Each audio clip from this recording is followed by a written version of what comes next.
Welcome to another episode of the Victory Podcast. I'm your host, Keely Eure, joined by my co-host and former USC quarterback, Cody Kessler.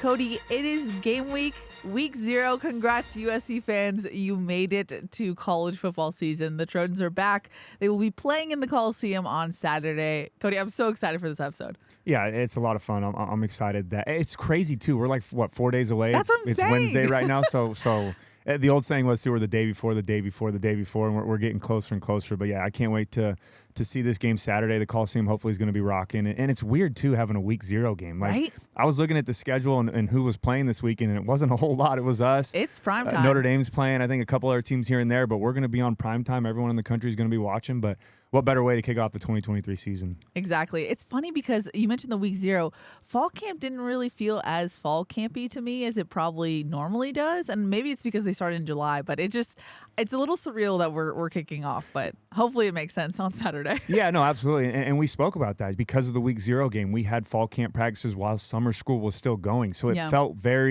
it almost had a little bit of a spring football, player ran practice with the coaches though vibe to it. So it was a little different, but yeah, I'm excited. I mean, it's been a long off season. It has gone by fast, but as a Trojan fan, it feels like it's taken forever. But yeah, we're right around the corner. I can't wait, and Saturday's going to be awesome. Also, just want to apologize that we didn't have an episode last week. Not only did I get sick, you got sick too, Cody. So this was a double whammy. No podcast was possible because, I was down bad with the flu. I had a 102 fever for like 3 days. It was intense. And I just want to give a shout out to Sam, who has been listening for a while, listening for so long that he knew my immune system just doesn't do the best. And he was like, we didn't get this episode, so I'm assuming Keely was sick. And I was like, winner, I was sick. So apologies, but we're back and we should be more consistent going forward. Obviously, we have the preview podcast planned every week, but also a recap podcast with Dion Bailey on Sunday. So excited to get back into a routine, Cody. Yeah, and excited to have Dion back. That's awesome. I love listening to his input after the game's over, too, especially on the defensive side of the ball. Just how good of a player he was at the college football level and how impactful he was for the defenses that when I was there that he was a part of. But yeah, nonetheless, we apologize. I know, and I see it on Twitter too, on Instagram. It was tough, and I gave Keely jokingly a little bit of a hard time when she was sick, and then I jinxed myself a couple days later. Cody. Yeah, me and my wife both. We started feeling a little crummy, but we're healthy now. We're back. We're going to be every single week have an episode preview, like you said, post episode as well with Dion. So we're excited, and it's going to be a lot of exciting things this upcoming season. Speaking of exciting things, that was a little lead. I knew where you're going. We're just in this flow. Week 0. I almost said it too, but I'm going to let you break the big news. No, go ahead. It's really exciting. If you didn't notice, we posted on our socials on Tuesday. We are now sponsored. We are the Victory Podcast driven by Audi. Driven by Audi. So pretty exciting, Cody. Yeah. I got to thank you, like I said at the top, Dion as well. Your guys' contributions, of course, were a part of this. And I know we had previewed like in spring and summer, like some exciting things coming. This was one of those things. Really excited to have sponsors now. And, obviously that means that we've been doing well. My bosses are happy. So I got to thank not only you and Dion, but the listeners as well. This is why it's possible. You guys listening to us and caring and tweeting emojis, like that is just so amazing. And it's been so cool to see people actually care about something that I truly care about. So it's nice to have that kind of relationship with USC fans. Yeah, and congratulations to you. This was Keely's little baby. This thing started. I remember a couple of years ago, and we've mentioned on other podcasts before, but when you started out kind of asking me if I wanted to do it, it wasn't really a big thing yet. You didn't know what direction to go with it. Yeah.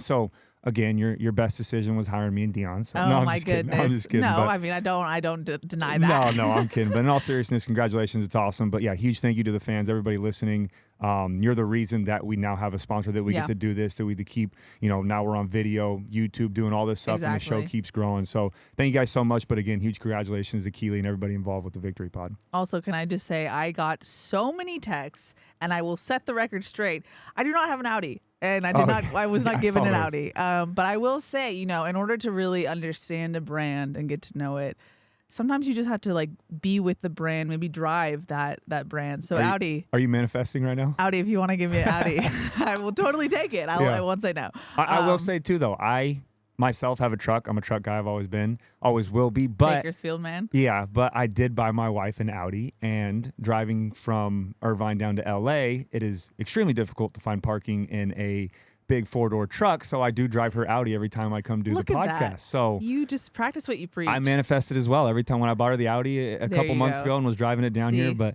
I will say though, it's a guilty pleasure. I love driving my truck, but it's so it drives smooth. Yeah, it drives smooth, and it's easy to park around here. So okay, well we have an ad read later. Yeah, there we so go. Maybe you can take that. That was an extra ad read right there. Well, yes, exactly. We'll get an extra point for that. Yeah. Okay, before we jump into it, we have a couple reminders. First off, be sure to subscribe wherever you get your podcasts, and if you want to go above and beyond, you can leave a review on whatever podcasting app you're using. It helps grow the show, and we greatly appreciate everyone who's done that so far. Exactly like I said, thank you to everyone who's helped us out. Also, if you ever want to get your voice heard, you can look out for a tweet or a question box either on Twitter or Instagram. Our socials are VictoryPod USC. Apologies, I did get the question tweet out and Instagram box out pretty late, like a couple hours before recording this, so apologies. That's just because this week has been wild. But nonetheless, Cody, we have so many questions too, and I also have the questions from the episode we didn't do, so we're good on questions, thank goodness, but that will usually go out on Tuesdays now in the season. And then we do also have to announce our giveaway winner from 2 weeks ago, Cody. Yep. So we have that. And now that we are starting the football season, I know we teased this, but we're resetting after this episode the emoji entry. So if you had entered and you'd already won, you didn't count anymore in the giveaway, but now we're resetting that. And part of the reason why we're doing that is because we have some fun things to give away this season, Cody. Every episode for the next 5 episodes, got to make sure that the latter half of the season we can secure some tickets, but we have 4 tickets to give away each episode. So Cody, do you want to explain how that works? If this is your first time listening to the episode, this is how the emoji giveaway works. Yeah, and it started out as a joke. We were just talking about it too before we started recording. Keely, we went on one episode, I remember back last year, off season. It was like off-season 2-hour long 2.5 hour episode, and Keely made a joke. If you're still listening, tweet a fight on symbol or a B or something. It was like a pineapple or something. Yeah, anyways, so then that kind of went into a thing to where now people started tweeting if they listened to the episode, and I thought, hey, why not make it a little giveaway and reward some of our listeners? So it turned into a giveaway. It's been apparel, I think, for now a year. Yeah. We did do tickets for Notre Dame last year, but yeah, like Keely mentioned, we are now approved to do for the next 5 games. We have 4 tickets to give away, and how it's going to work is instead of picking one winner, now we're going to do 2 winners for every single emoji giveaway, and each person will get 2 separate tickets. That 2 tickets each. Yeah, 2 tickets each. That way you can bring yourself and a friend or whoever you want to bring with you. But yeah, it's the best of both worlds. Now we get to give away tickets and we get to pick 2 winners, so you have another chance to win. But again, this giveaway today, just to be clear, will still be apparel. That'll be the final apparel giveaway. That way fans now have time if they want to enter the emoji giveaway. Full week. They'll know that this will be for tickets, so you can, if you're available for that game that weekend, you'll be able to enter and have a chance to win. But either way, yeah, I'm exciting. A ton of exciting news, and we haven't even started talking about the game yet. No, this not week, at but, all. Oh my gosh. Yeah, again, sorry for missing an episode, but I felt like we made it up a little bit with some of the news we've had. Some news and stuff. So yeah, so we'll be sure we'll drop some emojis at some point in the episode, and then if you're on Twitter, tweet it at us. If you're on Instagram, you can comment on Instagram. Yeah, and then I'll explain how that works too when we get later to the emoji giveaway. Yeah. How to enter, how to be, like if you're doing it on what Instagram, Twitter, however it works. But we'll get into that a little bit later. For sure. And then one last thing, we are continuing to do a simulcast. Now we have a simulcast into the regular season. We did in the off season, but now we are simulcasting. And so we have a whole new audience on YouTube. Super excited that new people are getting to know us and the show. So thank you to everyone who's watching on YouTube. Also, I would just want to give a special shout out to Jeffrey. And I was going to do this in the last episode and we didn't end up doing it, but he actually found us on YouTube. Apparently has known about us, Cody, obviously you as a USC quarterback, didn't know we had a podcast. I was like, oh my gosh, I'll go on Twitter and get a Twitter account so I can enter in the emojis, all that stuff. So shouts to Jeffrey, shouts to everyone who has joined social platforms so that they can engage with the show and with us. Super fun. Like I said, the fans, the listeners make this what it is. Like it wouldn't be as fun if we didn't have like interaction with you guys. So thank you guys so much for all that you do to make this a fun show. Well, so everybody knows my favorite part of the show is the question part. I love hearing from the fans. Yes. Not only my Instagram segment, which forewarning, if you've heard this show before, I know those go a little long. We have a lot of them. my gosh, for today. I'll be quick. I'm back on the 2-minute drill. I am overwhelmed at the amount of questions you specifically have to answer. Yeah, it'll be a lot, and then we've got a lot on Twitter as well. But but again, all jokes aside, that's my most exciting part again from being away from the program. When I went to the NFL, didn't get to come back a whole lot. Now being back, doing the Victory Pod, doing the Trojan Tailgate Show, my favorite part of all that is getting to interact with the fans, answering their questions, and feeling like although I'm not playing, but feeling like I'm back a part of USC football again. Yeah, and speaking of the Tailgate Show, you and I will be both on the pregame show for USC. 2 hours before kick is when it starts. It's on USC Athletics YouTube channel. So if you're already watching this, be sure to set your calendar for 3 p.m. on Saturday. Cody and I will be breaking down the game, which is exciting. Yeah, so a lot of fun. A lot of ways to watch us, a lot of ways to get your USC football fix, and which is exciting because you should want a fix because it's week 0, so you're not overloaded with football yet. Yep, exactly. Alrighty, Cody. I know we have to preview San Jose State, but a lot has happened since we last podcasted. First off, I don't even know if USC fans remember this because so much has happened since even this happened, but Oregon and Washington joined the Big Ten, which was interesting news, but especially in light of what happened this week, but we'll get to that. But basically, Lincoln Riley was asked about it at practice when that broke that week, and he was basically like, my comment is that I have no comment. He was like, at USC, we do what's the best for USC, and that's what we made our decision on, not based on anyone else. He was like, USC's leaders had the foresight to know that this is the right move, and this is what it is. Like, he really had no other comment besides that, like he said. So it's interesting. I'm so curious what that's going to do for travel, for not just football, but for all of USC's teams, or the teams that are in that will be in the Big Ten. But also, Cody, you and I previewed the 2024 season, the schedule. Yeah, you can don't throw it out, but you can throw that episode out. It's probably going to be a lot different. If you wanted to go back, don't listen, obviously, because and that's the part too that I struggle with, and not struggle with. Like, I'm excited. Bring on whoever, right? Yeah. We want to compete against anybody, and I love the way that Lincoln answered it by saying, "My comment is I have no comment. Doesn't matter. Even if whoever from the Pac-12 wanted to come with us, we're not basing our decision off what other teams are doing. We felt this was the best for USC, and that's why we went with that decision." But the only thing that I do feel like I struggle with, hopefully we don't lose out on an Ohio State game or a Michigan game or and having to play Washington, which for the players would be better, like you said, travel, especially outside of football.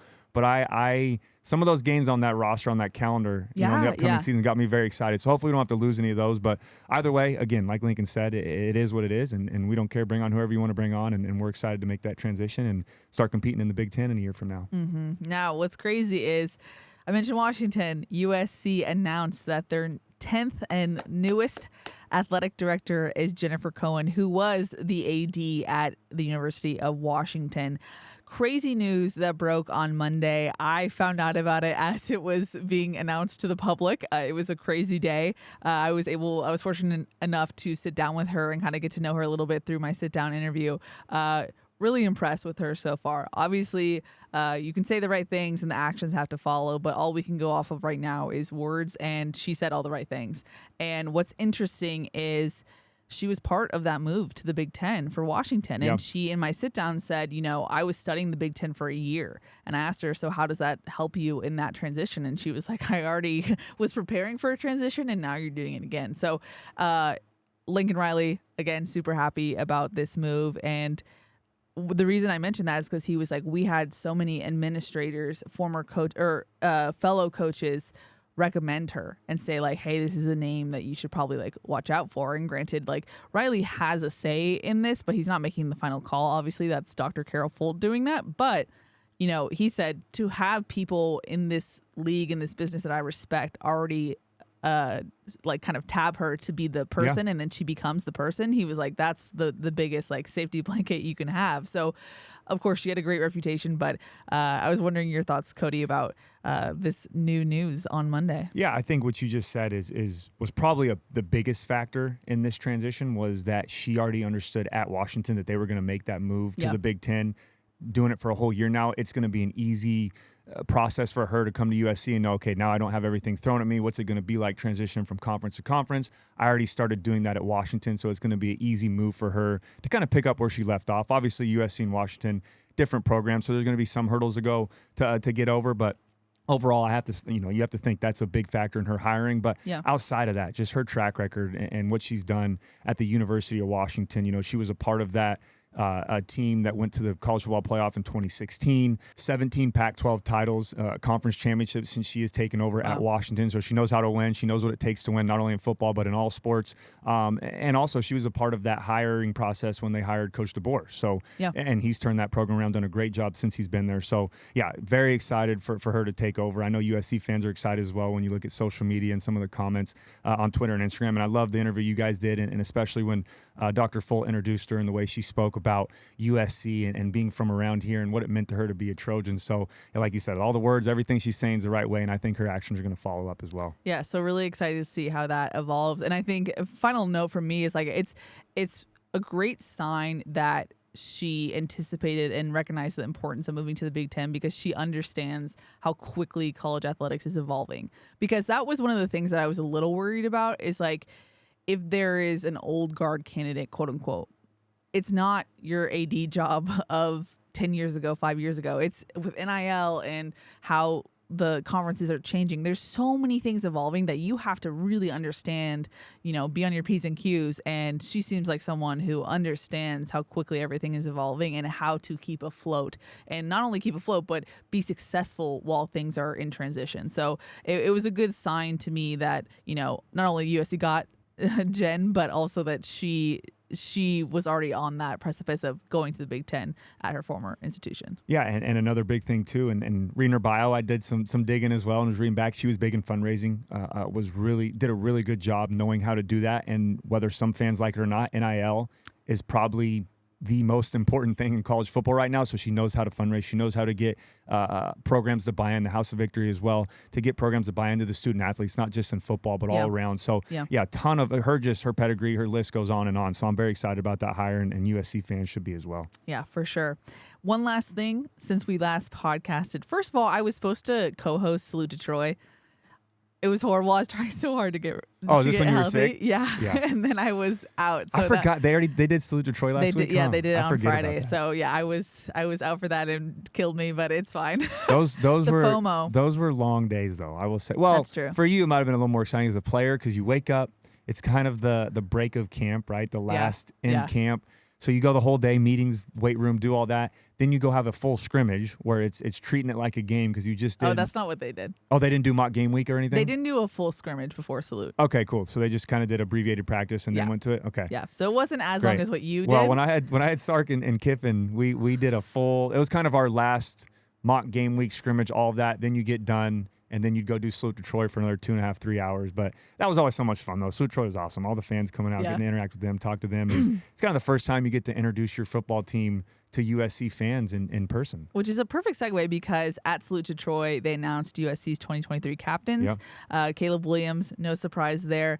Jonah Monheim, Justin Dedich, Mason Cobb, and Shane Lee. So the new names added there are Jonah Monheim and Mason Cobb. And I thought that was really interesting about Jonah Monheim. If anyone listened to my episode where I talked to Josh Henson, offensive line coach at USC's Media Day, he mentioned how Jonah Monheim and Justin Dedich have been really pivotal in that position group, in that position room, to kind of bring the new guys under their wing, really integrate the transfer portal guys and like kind of get them into the USC culture. So my ears kind of perked a little bit because I was like, Jonah Monheim, that's someone I wouldn't expect necessarily to really grab that leadership role. And so the fact that, but it was interesting because it gave me more insight because when captains were named, I was like, oh, Henson was onto something when he was talking about that on the podcast. And also just congrats to Mason Cobb as well. Not only was he chosen to go to Pac-12 Media Day, which is an honor in itself, but he was also obviously named a captain. And he's a guy who he came in spring, like to come in spring and have the accolades from the coaches, but also from your peers means a lot because this is a peer vote. Yeah. So clearly, Mason Cobb has been doing great things since he got to USC. So excited to see him make his like official Coliseum debut. I know he had the spring game, but Saturday will be the real thing. Yeah, and it just speaks volumes again. And I know we've talked about it before of the type of character guys that Coach Riley's bringing in, right? For Mason Cobb, like you mentioned, to be only get here in the spring, and obviously he's an established football player when he was at Oklahoma State. It's not like he's a freshman coming in or a guy who's never played before. So a big part of being a captain is how you play on the field, right? You can say all the right things, you can do all the right things, but your teammates have to see you put that work in on the field and perform and make plays. Obviously, he's done both of those things. So it's very exciting to see him earn that captain role. Obviously, Shane Lee, again, getting back-to-back captain roles as well. Dedich, Caleb, again, 2-time captain. So huge congrats to those guys. But I'm with you on that. The one that not surprised me, but I think got me the most excited was Jonah Monheim. You know, and I think the biggest thing with Jonah was last year, obviously had to move around positions, right? Played different spots throughout the year, whether it was injuries, whether it was guys having to move to new spots, whatever it may be. And then going to this year, same thing, right? We see him playing right tackle during the spring, and then we come to fall camp, now he's playing left tackle. It's easy, especially as an offensive lineman, to sit back and not play the poor me card, but be like, you know, coach, I want a solidified spot. This is frustrating. I'm having to learn new spots, do new things. None of that, right? He just, whatever you want me to do, coach, I'll do it. I want to be a leader on this football team. I want to give our team the best chance to win. So I think that just speaks volumes about his character. Yeah, for sure. But the best part, too, was in the spring. When he spoke, that's kind of when I caught on. When he said, hey, last year, Coach Riley taught us how to win games. This year, we're learning how to win championships. And you could tell that he meant that, and he bought into it, and obviously his teammates are buying into him as well. So huge congratulations to those 5 guys. It's absolutely a great honor to be a captain as a part of the USC football team. Yeah, what's that like, walking out midfield? It's a cool feeling, you know. I think that walking out midfield's awesome, you know, and I was fortunate enough to be a 2-time captain. But the best part was in the team meeting room when you know, hey, we're going to do the vote for captain. And like you said, we did the same thing. It's not the coaches coming together and not really picking favorites, but saying, hey, these are the guys that need to be captains. It's your players and your teammates voting on who represents us the best. Who do we like to follow into battle? Who's going to lead us out of that tunnel? So that was the most exciting part. Yeah, going out there early and doing the coin toss and all that was fun. I actually got a little nervous for those because really? I'd always have someone in my ear call heads, call tails, because I would do the speaking when we go do it. So I got a little nervous. We kept, I don't remember what it was, but we kept a record of how many coin tosses I won. I don't think I was too great at it. But either way, the best part about that was just that, you know, after you did the vote, the following team meeting, coach would get up and say, hey, we have our results on the team captains, and you got to stand up in front of the entire team. So that's awesome. Huge honor for those guys. You know, huge congratulations, and I'm excited to see them lead this team this year.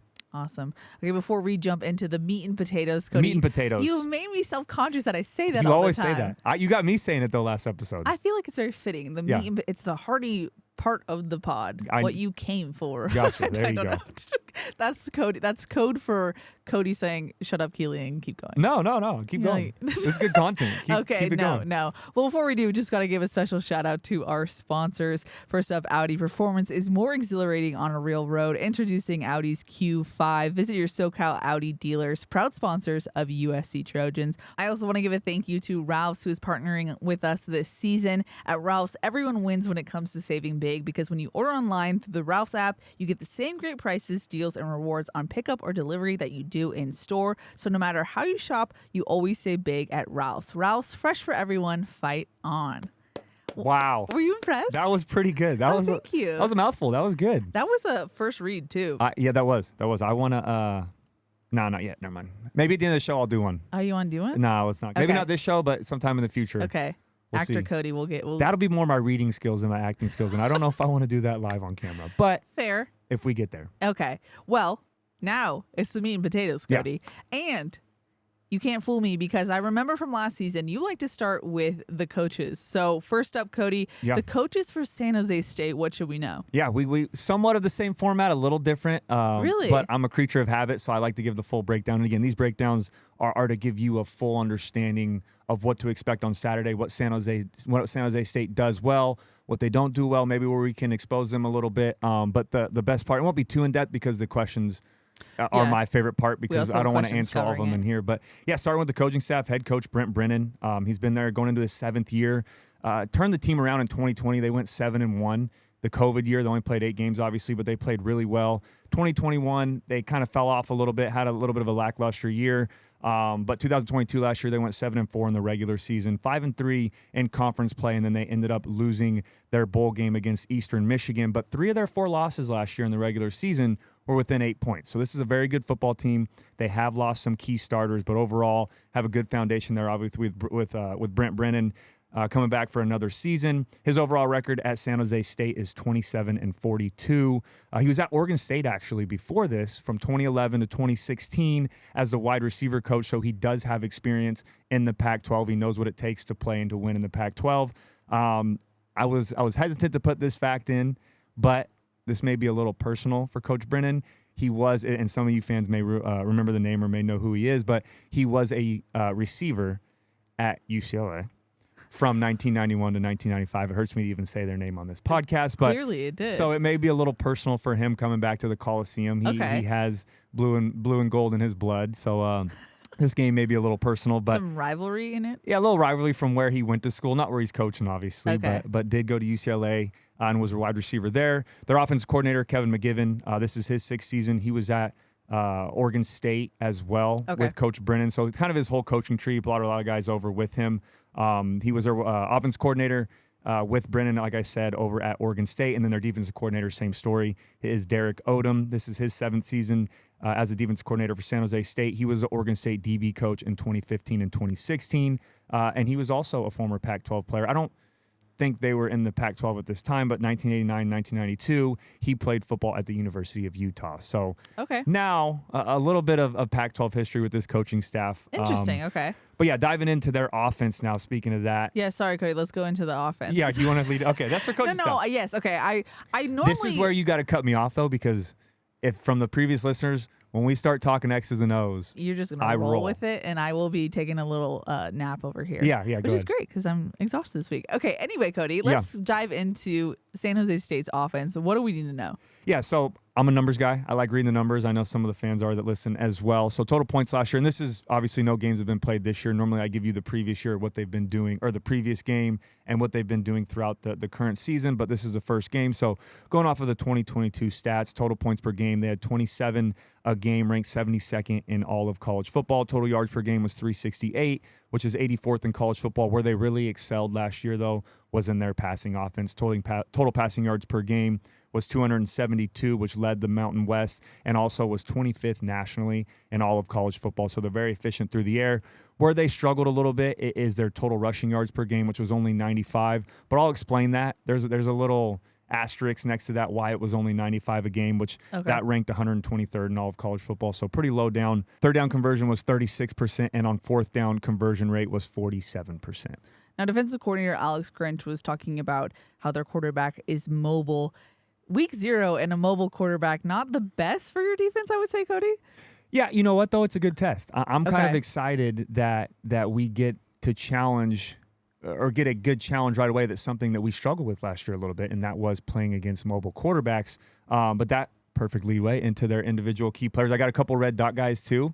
That is back as well. Can you explain if this is a first-time listener? Okay, so before I break down kind of their key players on offense, first-time listener, red dot guys are, when I played in the NFL, college, any level, you have guys that can be disruptive on either side of the ball, right? So if you're going in, think Aaron Donald, right? As an offensive player, we go into a game knowing who can be the most disruptive player on defense. We put a big red dot on Aaron Donald, and that means we need to know where he's at all times, every single snap, because he's a guy play in and play out that can, ruin your chances on offense, create sacks, stop big plays from happening. Same thing on the offensive side of the ball. Who are their red dot guys on defense that we have to key in? They're playmakers, if you will, but the red dot is a term we use, so you'll hear that throughout the year. Yes. But first, we'll start with their individual key players on offense. The first one is the quarterback, Chevin Cordero, who is going to be a red dot guy. But before we get there, he transferred from Hawaii, played there from 2018 to 2021, is actually a sixth-year senior.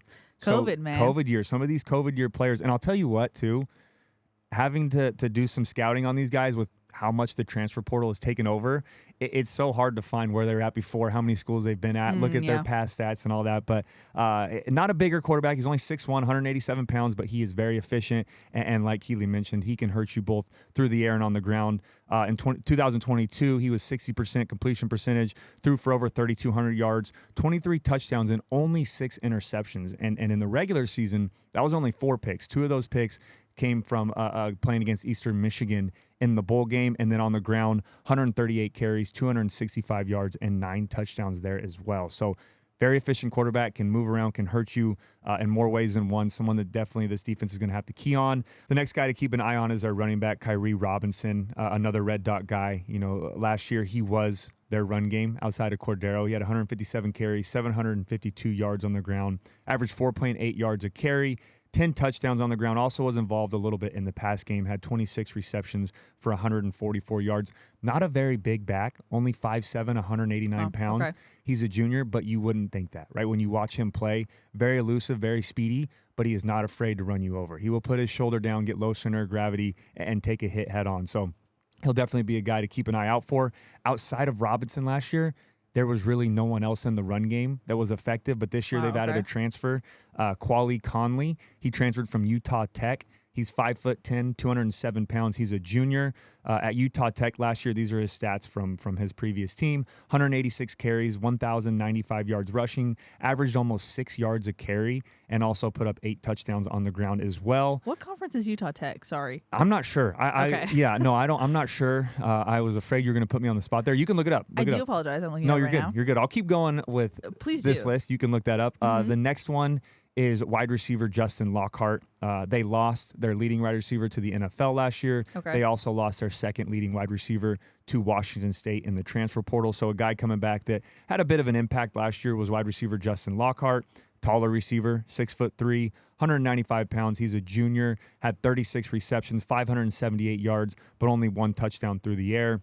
Another guy returning that had a little bit of an impact last year that I expect to start on Saturday, wide receiver Charles Ross, 6'1", 170 pounds. He's a junior as well, had 14 receptions, 204 yards, and 1 touchdown. And their tight end, I know last year SC struggled a little bit with the tight ends. They do get their tight end involved. Not a whole lot. Okay. Not as much as some other teams we've seen in the past, but their tight end, Dominic Mazzotti, 6'4", 252 pounds, very big physical player. He had 21 receptions, 216 yards, and 3 touchdowns. They used him a lot in the red zone last year. Interesting. Okay. Now, Utah Tech's 2023 media guide is still downloading, so I will have an answer soon, but not yet. Yeah. Now, I want to circle back to the 2 red dot guys that you mentioned.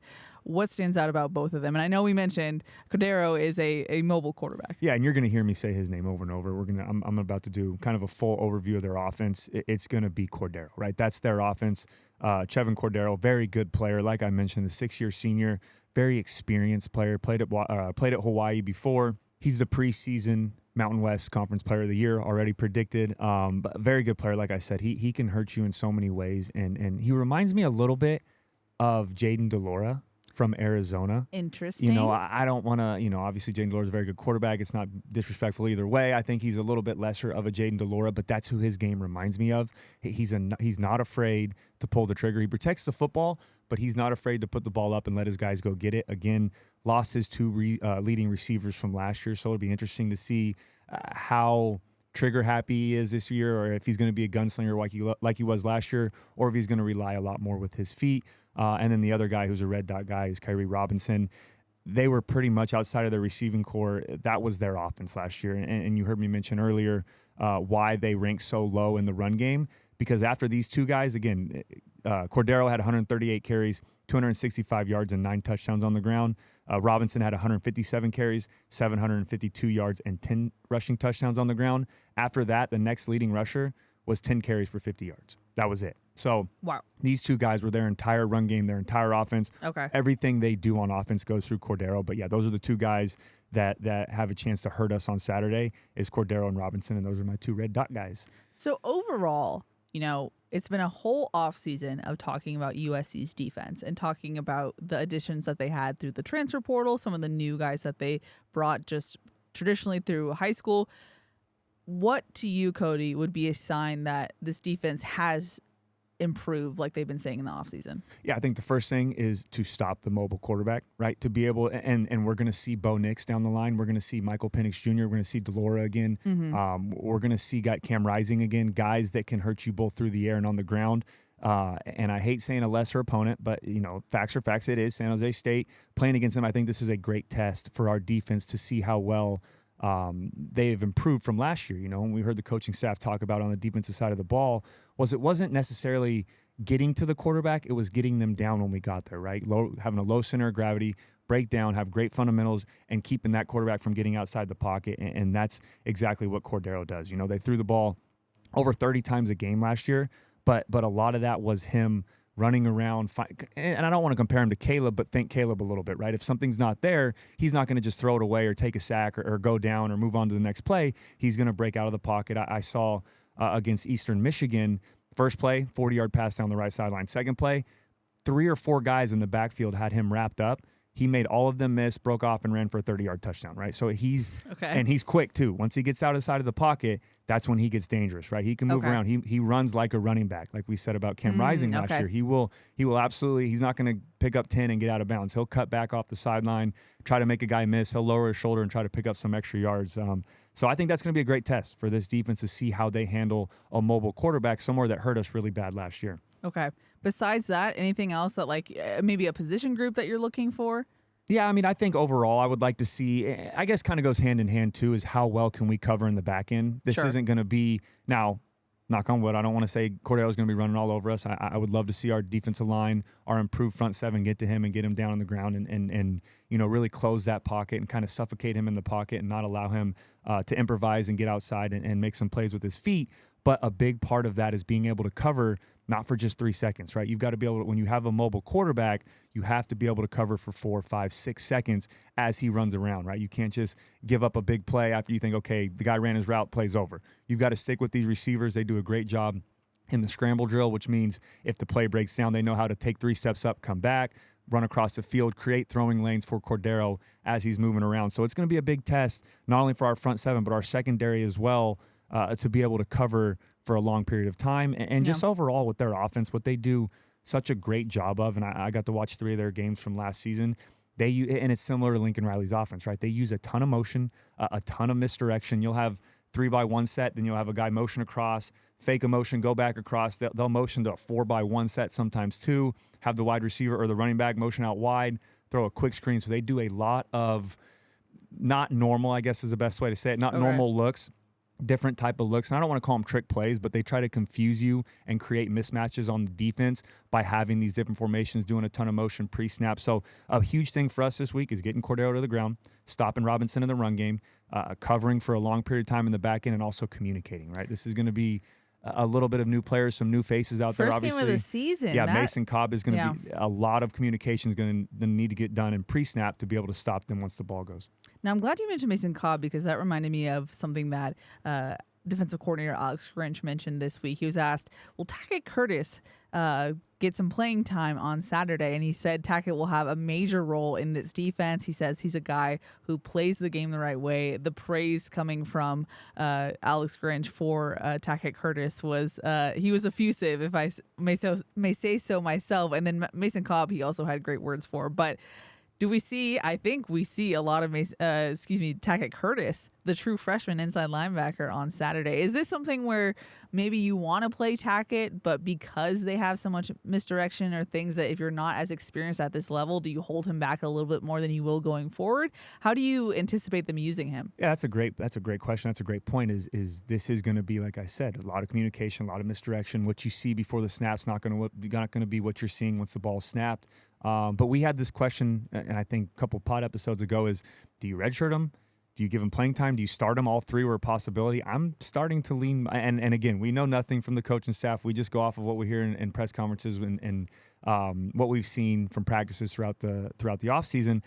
I'm leaning more towards maybe a lot of playing time, if not maybe starting him for this game. 100%. I know there's been some injuries at the linebacker position, guys having to move around a little bit. So I think it's all on the table. I think all possibilities are there. But I think the best thing for Tackett this game is outside of communication, he can just go, right? He can finally let loose. He's seen the same offense over and over, going against each other, playing in fall camp.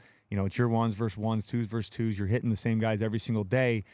When that adrenaline's going, he's going to obviously have to calm his mind a little bit and be able to lock in. But overall, I think he's going to have a great game Saturday if we do see a lot of them. And having a mobile quarterback with how athletic Tackett is, I think he's going to do a great job of tracking down Cordero, keeping him from getting outside the pocket. And even though Cordero does make a lot of plays with his feet, he did take 42 sacks last year, which was top 5 in the entire country. Wow, okay. Because, and he gives more opportunities for sacks. Yes, he's elusive, but he's not going to throw it away, right? He's going to run around, move around, try to make plays that maybe aren't there, try to make them happen. So you have a longer opportunity. That's a great opportunity for Tackett, to be able to cover sideline to sideline, use his athleticism, use his speed, his downhill running. He's just got to be able to break down and not miss when he gets to Cordero.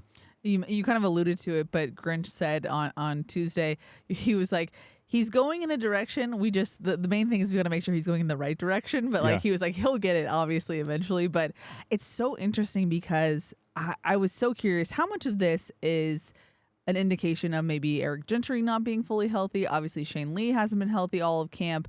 Or is this, we knew in spring camp that we want to get Tackett Curtis accelerated as fast as possible. Brian Odom, the inside linebackers coach, talked about that. He kind of alluded to that. And I actually asked Grinch, I was like, is that something you knew about Tackett coming out of spring camp, or did injuries this fall really accelerate the timeline you had in your mind for Tackett? And he kind of gave me a half and half answer. So I don't know if he really wanted to answer that truthfully, but I think that's someone who, when they saw him against this level of players, like you can look at the high school tape and be like, wow, this kid is crazy on tape, but spring camp, what is he going to look like? I think he impressed them enough that they were like, let's put this kid on the fast track. So we will see. Yeah, and there's three ways to become a starter, right? When you get there, one is the guy ahead of you is not playing very well, which isn't the case. Obviously, they've got a great linebacking core. The other is playing well with the 2s and 3s and working your way up, kind of the long way.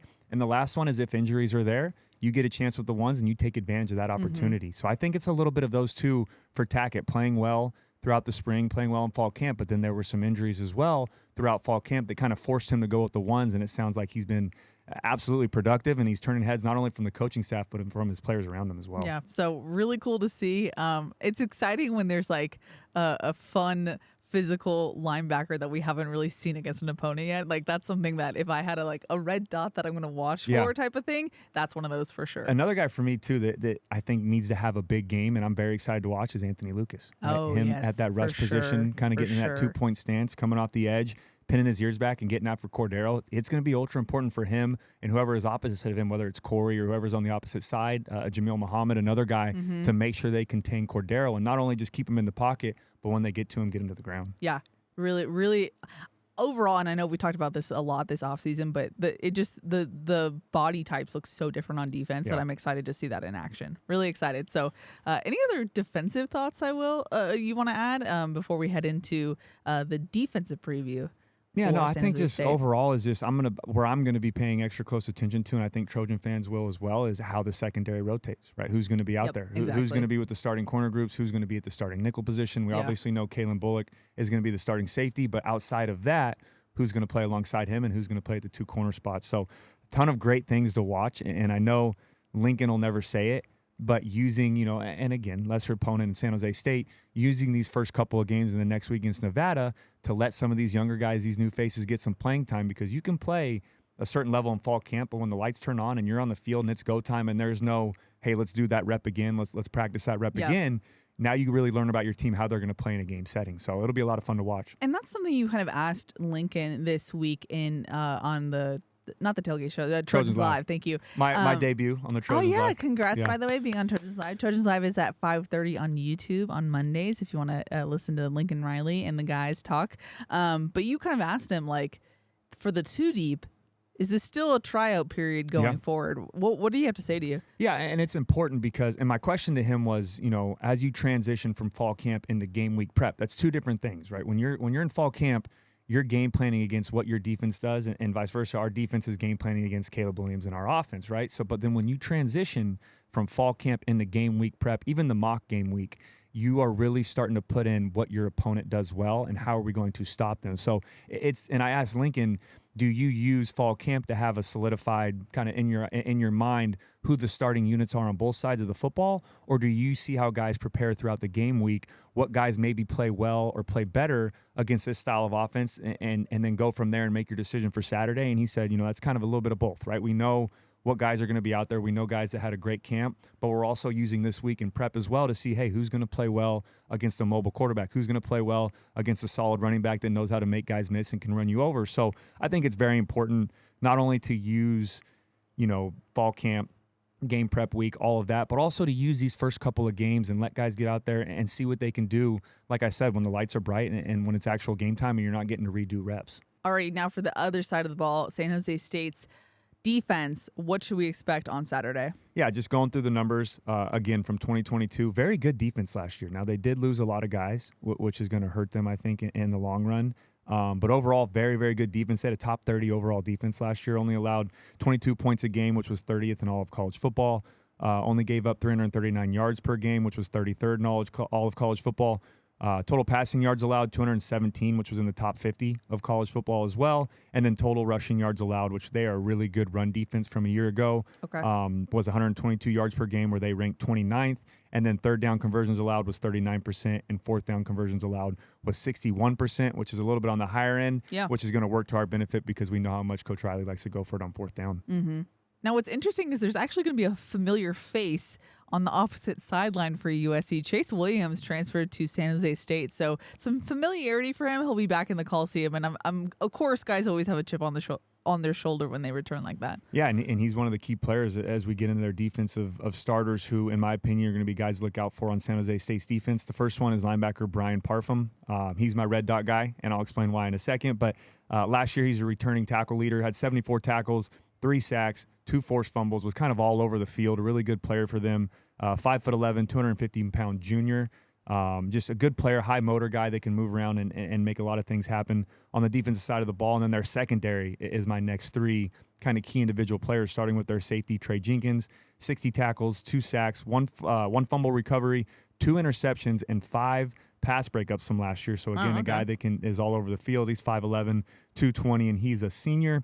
The next guy is corner Michael Dansby, 5'11", 175. As a freshman, he had 2 interceptions, 4 pass breakups as well. Very good cover guy. When they go man-to-man, they kind of like to put him on the number 1 guy. And then the last guy, like you mentioned, is safety Chase Williams, 6'1", 200 pounds. He's a senior. He transferred from USC. I'm sure a lot of Trojan fans remember him. He played here from 2018 to 2021. And then for San Jose State last year, he had 41 tackles, 2 interceptions, and 3 pass breakups as well. Now, just circling back to your red dot guy, why did you choose Brian for it? I mean, just last year, it was tough because, like I mentioned, they had a lot of really good players that were seniors last year that left. They had a guy that had over 100 tackles, their leading tackler from last year, but Brian was the next guy in line at 74.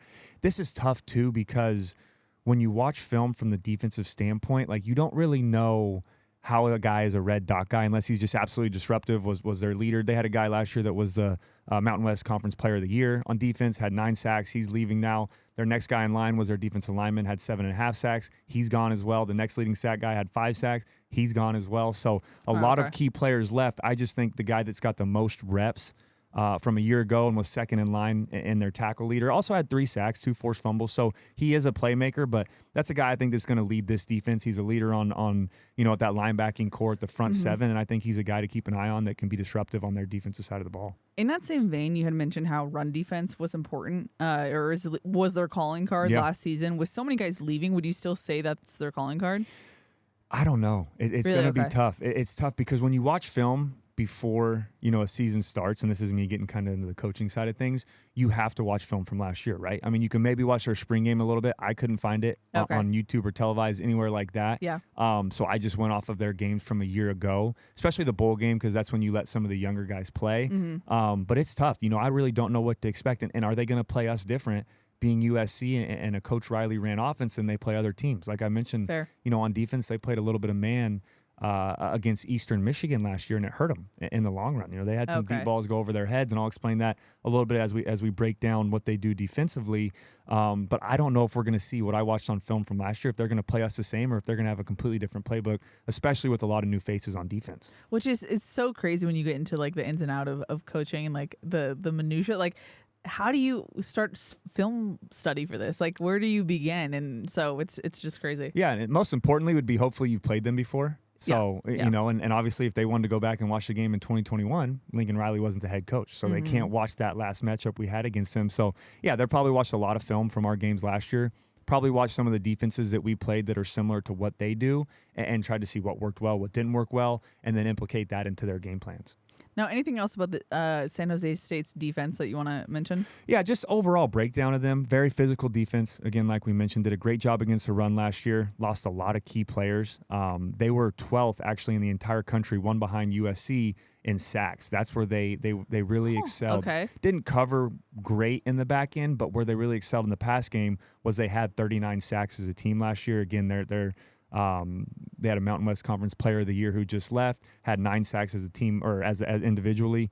Primarily, they're a 4-down football team, like to stand up their defensive ends. Like you'll see Anthony Lucas a little bit, like we'll see Corey a little bit, get them in a 2-point and a sprinter stance, let him pin his ears back. Not a lot of movement, just let him get back and go and get after the quarterback. It's going to be interesting, too, to see if they're as aggressive against Caleb because he is a mobile quarterback. Okay. Do they want to give up those running lanes and just try to, like I said, pin their earbacks and rush, or are they going to play a little bit more spy and be a little more check into the offensive lineman, hold, and see what Caleb does from there? They will mix in some 3-down looks up front as well.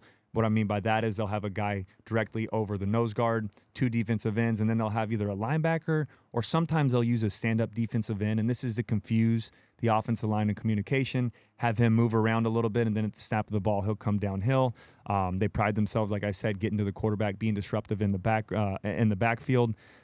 They do like to go overload as well, and I know I'm using a lot of words. This is my coaching side of thing. I know everybody probably missed this a little bit from last year, but Nerdy Cody. I try to explain it a little bit better. This is where I get going. But when I say overload, I mean they will shift the front. They'll have 4-down linemen, shift them to the left side, walk another linebacker up, and create almost like a 5-down front, and then bring 5 guys off of that. Offensive line-wise, again, huge for communication. Hey, we've got to take our backside guard, block these 4 guys, and leave a tackle one-on-one on the end. And then they also like to bring a little bit of pressure. Not a huge secondary pressure team. And what I mean by that, they don't bring the safeties a ton. They don't bring the cornerbacks a ton, but they like to bring single linebacker blitzes. So they'll bring the 4-down lineman plus a will linebacker, plus a Mike linebacker, plus a nickel Sam, whatever it may be. So you got to pick that up. Yeah, and you got to be able to pick that up. That's where the running back will come into play as well. And Austin Jones obviously is familiar with this offense, but Marshawn Lloyd, a guy to keep an eye on. Will he be able to pick up protection well? We know he's going to be great when he gets the ball in his hand, but the other part of playing running back is being able to pick up protections and keep your quarterback safe. But overall, yeah, I think it's going to be a huge game for Caleb Williams to expose them in the pass game. I think their secondary, again, they have a lot of guys coming back in the secondary. They were better in the run game last year, but overall they did not cover well, right? They're primarily a cover 4 football team. They like to play too high, which means they're going to play cover 4, cover 2, or cover 6. And when they do go cover 4, where we're going to create these mismatches is when we get in 3-by-1 sets, they like to play 4X coverage or 3-0 coverage. And we're smiling right now because I want you to do it, Cody. Bring out the whiteboard. That was a setup. Okay, so Cody, if someone hasn't seen this setup before, can you explain what we're working with here? Yeah, so on this side of the ball, you're going to see the defense. They're in a cover 4 shell here. On this side of the ball will be the offense. What I mean by cover 4 shell is that they're playing quarters coverage, meaning that this corner has this quarter of the field, this safety has this quarter of the field, this safety has this quarter, and this corner has this quarter. Now, they'll play that sometimes in a 3-by-1, but most of the times in a 2-by-2 set. Now, teams that play this 4X or 3-0 coverage is where it really matters and where you can create these one-on-one matchups and take advantage of that on the offense. So what I mean by 4X coverage, that means that this backside free safety is really in no man's land, right? There's no one for him to cover over here, so he will key on this wide defender, right? So that means he's looking up through him, coming across the field, playing man-to-man here. These guys right here will continue to play in their same coverage. They'll play quarters here, quarters here. This nickel safety will work out and play his flat curl zone right here. But what that means for us and where we can find a mismatch is this corner will look down, and what they do is the free safety will look over, give an X call, right? I can't do it on the board.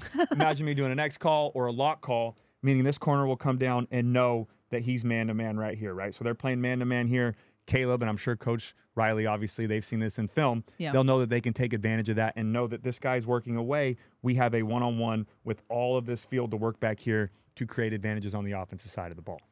And when it comes to USC, you love one-on-one opportunities. Yeah, absolutely. And that's majority of the time. I don't know who will be back there. I mean, maybe Brendan Rice. Maybe we'll see. Who knows? We may put Zachariah Branch back there. The Mario Williams. Wide receiver room is so deep that this could just be a parade of wide receivers. Yeah, and the possibilities are endless. But that's why I say when they're a too high team, we're not going to see a lot of one-on-one matchups. Yes, they do play man, but again, like we mentioned, they played man-to-man against Eastern Michigan last year in the bowl game, and the first play was a 60 or 70-yard touchdown. The next time they play man-to-man was a 30 or 40-yard touchdown on a go ball. So that's not where they excel. They like to get after the quarterback with their front seven and then play a two-high shell behind it.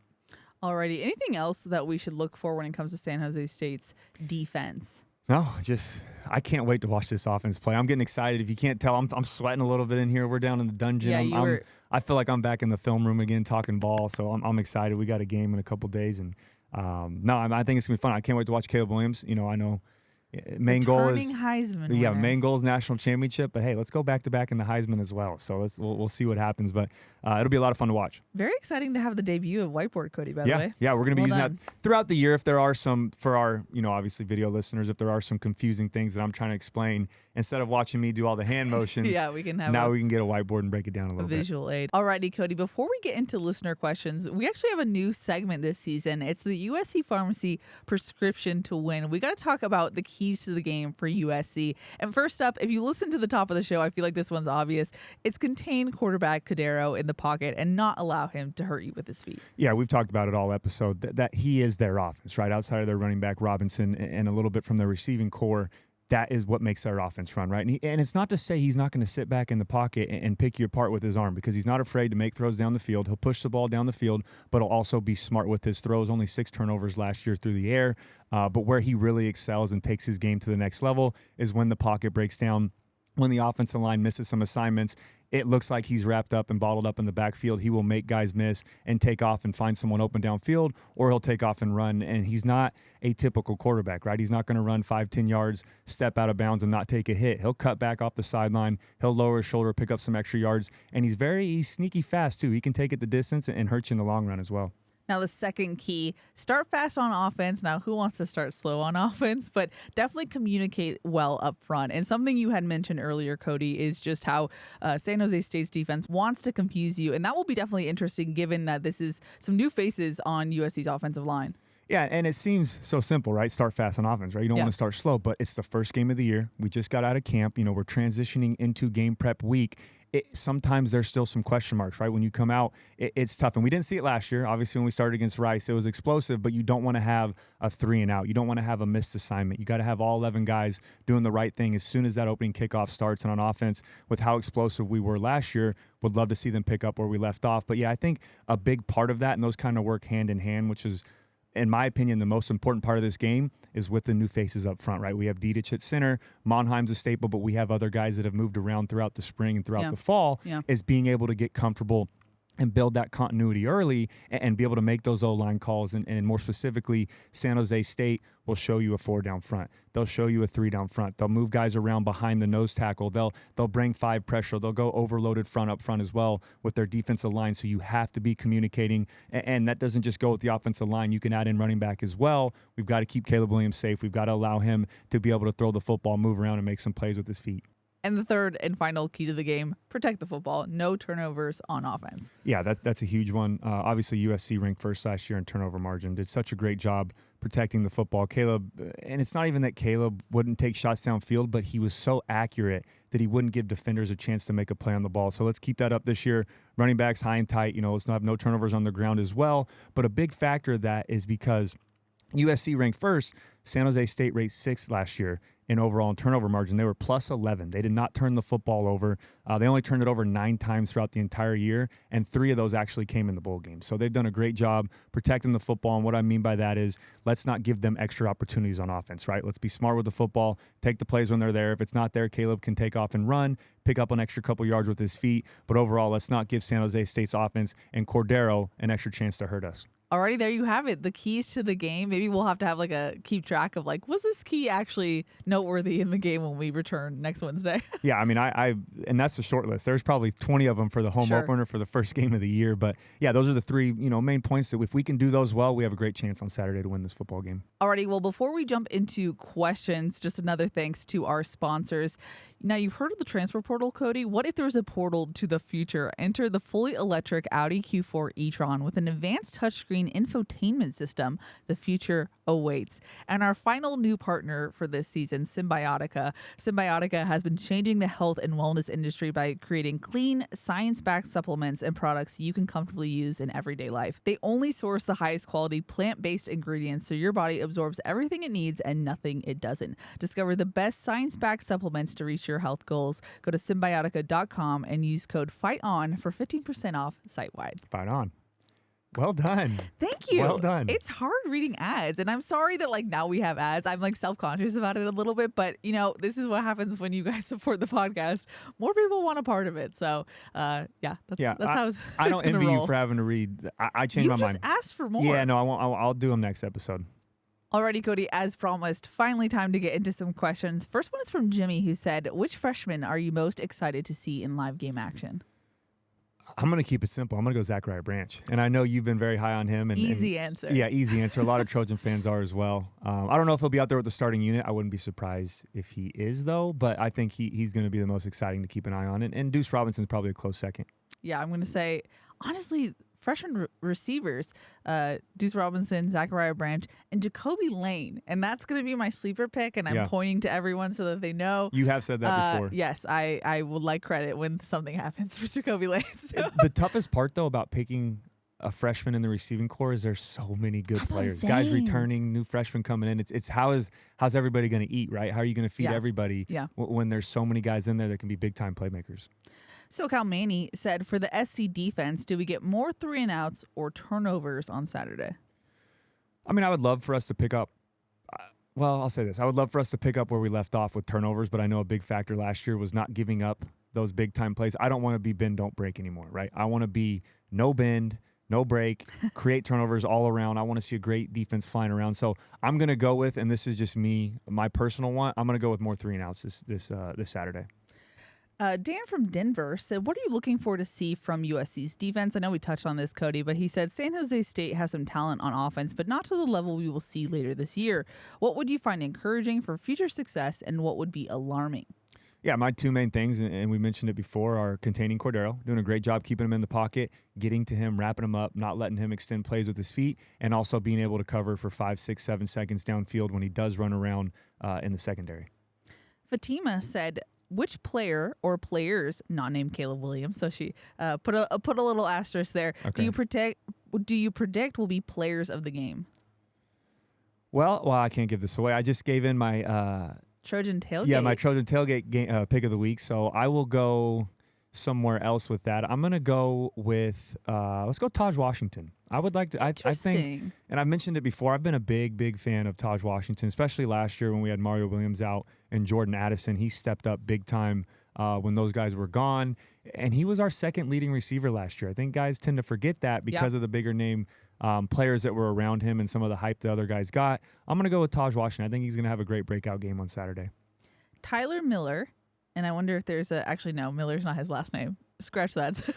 You'll see why I'm laughing at my stupidity. He says, does Miller Moss play 1 quarter or a quarter and a half? And I was going to say, no relation. Tyler Miller Moss. Yeah. So Tyler said, does Miller Moss play 1 quarter or a quarter and a half? I don't know. We'll see. I'm hoping that the game's out of reach by halftime. That would be a great sign for all Trojan fans. But I would probably say I'm going to go with 1.5 quarters. I think Caleb will play the first half, maybe halfway through the third quarter. And then I would love to see Miller get some more reps as well. Yeah. You always want to keep your backups ready whenever you can get them in there. And then more importantly, protect your starters. Of course. Alex said, what is the vibe in the building with the new season, new expectations, and the new Rockstar AD on campus? It's been great. And we're always hesitant to say that. Is USC football back? That was a question we had a lot last year. I'll tell you what, if I'm not going to get too far ahead, but I will say the vibe around USC football, the excitement, the expectation level, that part is absolutely back. So it's been so much fun covering this team for the last year. I got on at the right time, right? Lincoln Riley takes over my first year getting to cover USC football, and now we're getting into a season where the sky's the limit, right? Heavily favored to win the Pac-12, favored by many to make it to the college football playoff. So, yeah, I would say that the vibes are very high right now. It was interesting because Monday you have AD news. Tuesday, you have recruiting news. Now, if you this is first time tuning in, we can't talk about recruiting until prospects have officially signed with the university, because otherwise it's a violation. But I will just say USC had some major recruiting news on Tuesday. It really felt like, okay, this is the old USC where it was just like boom, boom, boom, thing happening, and everyone's excited day after day. So it's been really cool, the energy this week. Yeah, and what I love about that is you say the old USC, right? You want to have pieces of that back here at USC, the excitement, the winning national championships, getting top 5-star players week in and week out, new commitments, but you also love the new mix that Lincoln Riley has put into it as well, because it's a new era of college football. So it's the best of both worlds right now, and I can't wait for this season to start. Paving a new path forward while honoring the tradition. Perfect, yeah. We have Instagram questions as well. Sit Tight said, do you keep the defensive starters in the whole game to keep getting real game reps? To an extent, yeah. I mean, I think if guys are playing a heavy amount of snaps early on in the game, I don't think it'd be, a bad idea to take them out towards the end and let some of these second, third, level guys get in there and get their feet wet and understand what it's like playing in a live game atmosphere. But overall, it's tough, as a head coach, and that's why they don't pay me to do that job. They pay Lincoln Riley to do it, of when to pull the starters, when to leave them in, when to know the game's out of reach. But the other side of that is, do you want to keep getting them reps for when we get down the line playing some of those tougher opponents? Me SC said, what is going to be the margin of victory? So already presuming a win, which, Lincoln Riley would not do such a thing. Yeah, no, I'll hold off on that, because unless you want to do it right now, because we do have to do our score predictions. Oh, no. Remember we kept a running tab. I forgot about game predictions. You don't have your score prediction yet, It's been so, spoiler alert, I never have my game prediction ready. You don't. But I did beat you last year. I'll say hold off on record. That, because you did beat me, yeah. So me and Keely, we do a thing where we go overall record of score predictions. I don't think we started it for the first couple of weeks. No, we didn't. But then we got into it. So we do a score prediction. Whoever's closest to the final USC score, whoever's closest to the opponent's score will win for that week. So we'll keep a running tally, but we will do that at the end of the show. Fair enough. John wanted to know who will people be surprised by that makes the starting lineup? I think some people might be surprised if Tackett starts. I was just about to say the same thing. That's someone that we've talked about a lot on this podcast and obviously earlier in this episode, but I wouldn't be surprised to see him out there with the starting unit. And that's not to take away from anybody else in that linebacking core. It's a great core, great unit on this defense, but he's played so well and we've heard so much about him. And it's not just like he's had a great practice, give him his hype for that practice, and we go 3 practices, then the fourth one, he had another great practice. His consistency level, the way that he's played, not as a freshman, but up to expectations of what you expect from a starting defender, has been amazing to see. And I love the way the coaches talk about him. I love the way that his teammates talk about him as well. We had a question from Daniel who said, when you're this heavily favored, how do coaches hype up the players? I'll say this, for this week specifically, and that's a great question, maybe, farther down the line after you have a couple big wins and then playing a lesser opponent. But for this week specifically, week 0, nationally televised game, everyone around the country is going to be watching. It's kind of the tale old as time. Everybody, if you're part of USC football, you love the Trojans. Everyone else outside of that, they hate USC, and they're going to want to see us fall. So there's so much build up to this season, to this game. I don't think who the opponent is matters. It could have been a top five opponent, or it could have been a lower level opponent. No matter the fact, I think it's going to be one of those situations where if Coach Riley has to get the guys hyped up, then they're in the wrong place. Daniel Garcia said, what kind of nerves, Cody, did you have before the opening game of the year, and did it get better the older you got? That's a great question, Daniel. I got nervous before every game, whether it was high school football, peewee football, college, NFL, whatever it may be. And it wasn't like a nervous to where you're not prepared, but it was just an excitement level, right? It means so much to you. But yeah, the home opener, I would say, has, if I'm like operating at 80% for every game, home opener was about 85 to 90. You get a little bit more, especially just with all the stories in the offseason, all the expectations. You've gone against the same guys in camps day in and day out. It's that build-up factor as well to where it's finally here. So it's a combination of nerves, excitement, all of that. But, after that first kickoff, though, or normally after the coin toss, and then that first kickoff, not even being on the field, that's when the nerves kind of completely went away. Then you get in the zone, get locked in, block everything else out, and it's go time. Do you get in the zone when it's like, because I feel like I get nerves when they first come out the offense and you're like, everyone's getting ready for that first snap. Like, do you get nervous for that? I think I was already locked in at that point. My nervous factor was waiting in the locker room is by far the worst part. I've heard that a lot. That's where the most nerves are, is when you're sitting in the locker room. You go do your warm-up, you're fine, right? You're comfortable, you're having fun on the field. when you come back in and they do the band coming out and the national anthem, all that stuff. Is it like real? That's really when real? it's like, all right, I'm ready to go. I just did a warm up. My adrenaline's through the roof, but now I have to, hurry up and sit down. Now I have to wait, take about 20, 30 minutes. But that's when the worst nerves are. But for me, I'd run out of the tunnel, a little nervous, run down to the end zone, say a little prayer, come back to the sideline. And then once I got back to the sideline, put my helmet on and kind of heard my chin straps snap on, I was locked in. That's when the nerves kicked off. And it was kind of getting in the zone. It was a cool feeling. It's a weird transition going from the nerves, excitement, waiting, the build up, all of that. And then when it starts, it's just like I'm playing football again.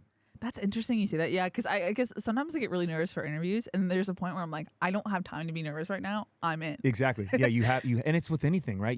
When you have a presentation at work, when you're in school and you had to go speak in front of the class, whatever it may be, or public speaking in general, like it's always so nerve wracking. But then when you do it, those nerves, like you're so focused on what you're saying and what you're doing, those nerves kind of kick out. You just like channel it. That's kind of a definition of getting in the zone, right? You're locked in on what you're doing. That's the first time it actually like fully made sense to me. Like where that's what in the zone means. Yeah. That's like kind of when you hear guys say he's in the zone, right? That's where everything else blocks out and you're just solely focused on each play, calling the play in the huddle, reading the defense, and then running the play, going to the next one. It's just repetitive, right? And you get in that zone. We got a question from Sam who said, the NCAA football game is set to return next summer. If you were put in charge of doing the ratings for this year's USC team, who would be your top 5 rated players, and what would each of their overall ratings, OVR, be? Oh, okay. You got to give me a minute with this one. Caleb, 99. Okay.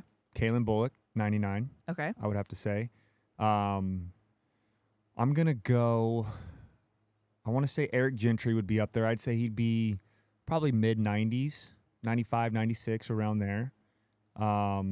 Let's go with Justin Dietich. I think Justin Dietich, Jonah Monheim would be 4A, 4B. I think they'd be mid-90s as well, 94, 95.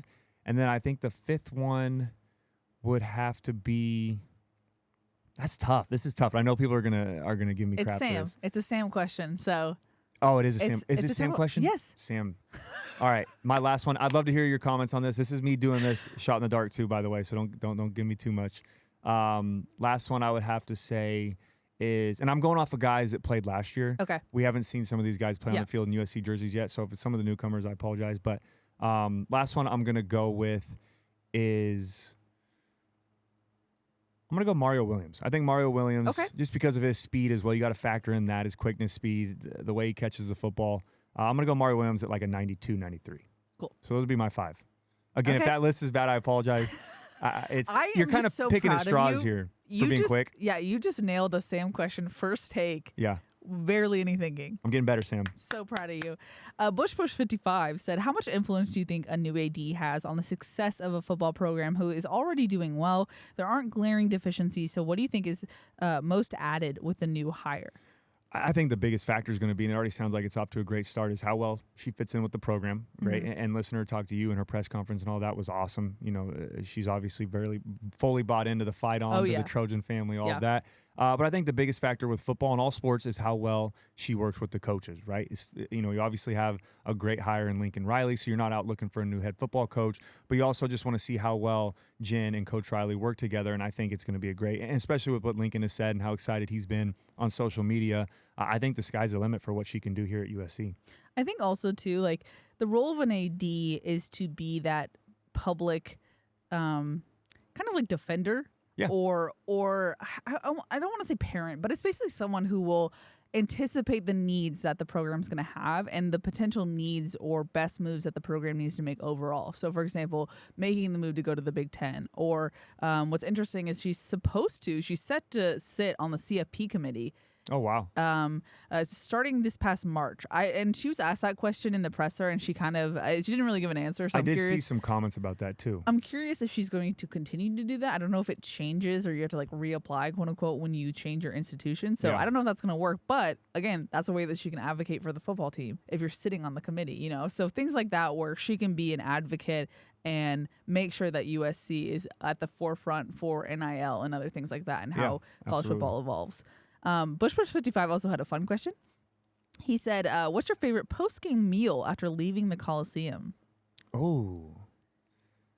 I usually leave super late, and I don't usually get the food that they give you up the tunnel? Yeah, I didn't like that either. Really? I don't want to name drop because I'll probably get a lot of heat for this one. The food we got after the games, and I won't say that the food was bad. It was just that it had been sitting for a while. That's fair. So that was the tough part about it. And I like the food. I'll just say it was Chipotle for away games, and it was Chick-fil-A for home games, right? Oh, wow. But it was tough because the food had been sitting for so long. So it's like kind of like... I love Chick-fil-A now. I'm a huge Chick-fil-A fan now. But you're not post-game several hours sitting there, so, Chick-fil-A. And then I'll a little controversy here if we want to talk about it. I'm not a big Chipotle guy. So that's fine. I apologize. My I wife is. accept you for who you are, Cody. Yeah, I'm not a big Chipotle guy. But my favorite thing to do was I'd always walk home too after the games. They would give you the option to for give real? you every time. I don't know why. I would finish the game, come out of the tunnel, say hi to my family, say hi to friends, people that were there. I loved walking home. I loved walking back. It was just kind of like a reset moment. Okay. Whether it was a win, it was kind of like, take it all in. Yeah. Proud moment. Whether it was a loss, kind of take that time to myself, clear my head. Max Turk was a guy we lived together. We would walk together all the way back down Vermont. So it was just kind of a moment for us to just kind of clear our heads. The game's over, said hi to all the family friends, took pictures, signed some autographs, did all that. And then I would just walk off, and I would go walk down Vermont all the way back up to Menlo, or on 28th, turn right and go to Menlo. So I love how simple that is. Yeah, it was awesome. There's so much going on, and you're just walking home. I loved it. I loved walking home from the Coliseum. But yeah, so when we would walk home, I tell that story because I would love stopping and getting those bacon-wrapped hot dogs that they have outside. Oh my gosh, yes. So that would probably be my go-to. That's and then amazing. A close second, we would order LA Cafe as well. Was always a post-game Which is your favorite. Yeah, I've been a fan of that for a while. Usually the only thing that's really open when I'm leaving the Coliseum is Taco Bell. So I think I have to say Taco Bell. That became, and this isn't, I was great at my meal prep. I don't want to throw myself under a bus, but that was my post-game NFL, especially from away games. You get home at crazy hours at night. Just order a little Taco Bell and call it a night. Because the last thing you want to do is cook. Yeah. And like nothing else is open. So it's like Taco Bell. So final question we got, is it really interesting one? So if you listen to, I think 2 episodes back, maybe 3 episodes back, we got a question that was like, what fun new tradition would you start for USC? And Cody, you had mentioned during the between third and fourth quarter when the William Tell overture plays, and that's when Traveler goes and lights the torch. Someone named, I'm sorry, I just lost his username. Give me a second. David, he said, idea for the torch lighting, give everyone light up bracelets in the stands like at a concert, and they could light up cardinal gold for pregame, touchdowns, torch lighting, victory, etc. That's really cool. That would be really cool. That would be awesome. And then when they do the lighting of the torch, when it goes pitch black, does all that, as the torch lights, everyone's bracelet lights up. Yeah, and you hold up a fight on or something. That'd be pretty cool. Yeah, that'd be sweet. We gotta. I'll take that to marketing. Yeah, David. So. We'll we'll give you a little commission on that if they follow through with it. Yeah.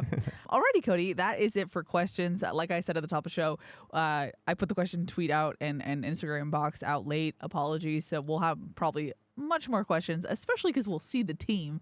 But so be prepared for next week. We'll have a question box and Twitter. And disclaimer: I know there were a lot of questions. We get heat when we don't ask them from the previous episode we were going to record. So if you I do apologize. Yeah, we apologize for that. But I promise you, I take it very personal. Keely does too. Yes. But I'm a little bit of how would I say that? You're a controlling. Softie. Oh, okay. No, that's 2 different directions. Well, I love to get everybody's question heard, right? I feel terrible if we don't. So if you asked a question from, I think 2 weeks ago when we were going to record and it wasn't asked, I apologize. We just didn't get a chance to film that one. But for the future, anytime you ask a question and we see it, I promise you it'll get asked on this show. Yeah, promise for sure. Cody, I have random.org pulled up. Yep. Which means that it's time to name the last emoji giveaway winner before it resets. Yep. And before you guys are up for seats at the Coliseum, which is so exciting. Alrighty. We had 53 entries, Cody, so I'm just going to press generate. 48. 48 is Mark Rabago, and this is from Instagram, so I know they already follow us. Okay. Let me get the Instagram name. Mark Rabago. I feel like I've seen this name before too. Yeah, so Marker1001, full name Mark Rabago. You are this week's giveaway winner. So congratulations. Woo! Congrats. Yeah, and then again, since you've won this week, I don't want you to be like, dang man, I missed the tickets. You're fully going to reset. Everybody's going to reset. But the options are for this week, we do apparel. So it's either a USC hat, a USC long sleeve shirt, a USC t-shirt, or a USC, what was the last one? Sweatshirt. were the 4 options. And then again, we can either sign it. I've had people request for me to sign it. I've had people request for both Keely and I to sign the apparel as well. Or if you don't want it signed. No pressure. Yeah, no pressure at all. Completely fine if you want to wear it around. Yeah. Yeah. But I'll give you a chance to hear this, Mark. That way I won't tell you right away. And then when you hear the episode, it can be a surprise. But for future reference. So now when it comes to the tickets. Okay. So fully reset. Yeah, fully reset. Congrats, Mark. Yeah, Mark, congratulations. Fully reset. Yes. If you want to be a part of the giveaway to win 2 tickets to Nevada USC next Saturday, here's how to do it. Cody, go for it. Yeah, so we allow entries. So we're going to say emoji in a minute. And I know people probably know this from before, but for our new listeners, we're going to say an emoji. We each pick an emoji, or we have guest pickers, whoever it may be. But it's 2 emojis. But we'll do 2 emojis each week. And then after you listen to the episode, don't skip ahead to the emojis, please. After you listen to the full episode and get to this point, you can reply on Twitter. You can reply on Instagram. Those are the 2 options you have to respond with the emojis, either on my account, Keely's account, or the Victory Pod. We see all 3 of them. But if you respond on Twitter, you have to be following myself, Keely, and the Victory Pod on Twitter. If you respond with the emojis on Instagram, same thing. You have to follow me, Keely, and the Victory Pod on Instagram to be eligible to win. Yeah, and because if you do emojis and you're not following, I know it sounds bad or whatever, but we just want to make sure people are listening. Some bar to entry. Yeah, or you just don't come along and hear that part and just respond real quick and don't know the full entry. We like to give it to people who listen and support the show. But yeah, so now the giveaways are going to be, and we'll have 2 winners. 2 winners. From now on. So every week for the next 5 weeks, it'll be 2 winners. Each person individually will win 2 tickets to the next home game. So a lot of exciting stuff happening. And now, like I said, everybody resets. If you won before, congratulations, but it's all fresh. It's a new year. Alrighty. We got to pick emojis, Cody. Pick emojis. Okay, I got one. You already have yours? Okay. Yes, it's the stadium emoji. And I Perfect. believe the stadium emoji, it looks like the Coliseum. If you look at it I agree. closely. So I'm going to do that in honor of we're returning to the Coliseum. I like it. And Cody's going to take 9 years to pick his emoji. No, I'm not. I'm going to be quick. Okay. I'm going to go with, in honor of the first game, I'm going to go with a sword. Oh, a Trojan sword. Well done. Right? I'm so and easily impressed. There's 2 sword options. There's one where the swords are crossed, and there's also a single sword as well. Either one's fine. Okay. I'm good with that. Either one, but as long as it's that was audible, but okay. Yeah, audible, but some type of sword. There's 2 sword options. I don't want to confuse anybody. We've already been confusing. So it'll be a stadium and one of the sword options. Yes. For the emoji giveaway this week, if you want a chance to win 2 tickets individually, 2 winners for this will be the next 5 weeks, but for next week's home game, make sure you reply with those emojis and follow along, and it's exciting. And we will announce the winner on next week's episode. Yeah, and then normally I allow the episode to come out so that people can hear it, be surprised, instead of me just sending them a random message on Twitter or Instagram. But for the future reference for these tickets, I'll let you know as soon as we pick. So as soon as we finish recording, that way you have time. Yeah. If you're coming from out of town, if you have to travel, if you need to find a guest to go with you, you have a couple days in advance to get all that set up. Yeah, because it's time sensitive, so we want to make sure to give you the most amount of time. But yeah, exciting. And congrats again to Mark. Yeah, Love it when everyone wins. And sorry for everyone who doesn't win. I know we hate it. I hate it. 53 entries, though, this week. That was awesome. I know, that was a lot of fun. Pretty good for an off-season entry. For an off-season episode. But now here we are in this season. Yeah. Alrighty, Cody. It is time for me to pass it over to you for the final segment of the show. This is supposed to be the Cody 2-minute drill. And like we mentioned, Cody feels bad when questions don't get heard. Sometimes they get left out if you ask too late. He asked his own Instagram followers. Yeah, I put an Instagram story, and then I add a question box on there. So that you can answer all the questions, even if we've already talked about it. Yes. Much to my chagrin. So this is the Cody 2-minute drill, 4-minute drill, 10-minute drill, depending on how many questions he has. Cody, take it away. Yeah, I will be timing you because you promised that you will be quick. Well, it started as the Cody 2-minute drill. It did. And then we realized I was going like 15 minutes. Yes. And then we changed it to, okay, Cody, 4th quarter. But then I started going longer again. Oh, right. And then it went, and so we had... So now I just add random words and numbers every time I introduce this segment. Yeah, there we go. So this is Cody's favorite part of the show, as I like to call it. Sure. Yeah, okay. Okay, ready? Got my timer? Yes. All right, cool. First one is from John Thornton 949. How would Solo get another year of eligibility having already used his medical red shirt? That is an excellent point, and I apologize that we have waited until this point of the show to bring it up. Really feel for Solomon. This is a tough one, yeah. Solomon Tuliaupupu had a lower leg injury, according to Lincoln Riley in camp. Underwent surgery actually on Tuesday. honestly, I was so heartbroken when I found out about this. I mean, we talked about it week 1. We were so excited to see Solo and see him healthy. And the fact that this happened is just so sad. And the interesting part, though, is that Lincoln did say in his presser on Tuesday, this is not a situation to feel bad for Solo necessarily, because he was like, he already has an attitude that he's going to come back even stronger, which is, I believe that. If you know Solo, that's not surprising at all. But it's just, you just want the man to be healthy and have a great season, fully healthy. But apparently he has eligibility for another season. Is this a 7th year? I think it is. I think COVID and medical redshirt is probably why that happened. He might have redshirted his freshman year.